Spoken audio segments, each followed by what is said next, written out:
احنا زهقنا من اللعب على التالت والرابع، قسما بالله زهقنا من اللعب على البرونزيه ده. حتى كمان السنه دي مش هناخدوا البرونزيه. عايز ايه احسن من كده؟ عايز ايه ظروف احسن من كده عشان تلعب على النهائي؟ خلاص ما عادش في نهائي. رجعنا تاني لإضاعة الفرص، فرصه كهربا وفرصه تاو، كنا هننهي فيهم المباراه بس ما اعرفش ايه اللي حصل. تحس ان اللعيبه النهارده شاربه حاجه، تحس ان المهاجمين النهارده مظلومين من الحارس. هو ده الحارس اللي هنجيب فيه جوان؟ ايه يا جدعان في ايه؟ ضاع مننا صعود سهل النهائي، كان هيبقى اول صعود لنا في تاريخنا وكمان هيبقى الاخير. حلم الصعود للنهائي خلاص انتهى، ما عادش فيه صعود للنهائي تاني، لان احنا عارفين النسخه الجديده النادي الاهلي مش هيعمل فيها اي حاجه اصلا. حتى لعيبه النادي الاهلي جه فيهم الهدف الاول تحس ان هم خلاص فقدوا الامل، وان الصعود للنهائي مش بتاعنا اصلا. تحس اللعيبه حاطه في دماغها ان مكاننا اصلا في الثالث والرابع، مش مكاننا ان احنا نلعب في النهائي خالص. هارد لك للنادي الاهلي والف مبروك لنادي فلومينينس البرازيلي، لان هو الاحق ان هو يفوز. مش هتكلم على الحكم ومش هتكلم على اي حاجه. هارد لك للاعيبه النادي الاهلي والحمد لله على كل شيء، وان شاء الله نلعب كويس في الماتش الثالث والرابع ونحصل على البرونزيه.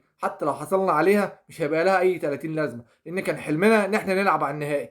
بس كده، يلا سلام.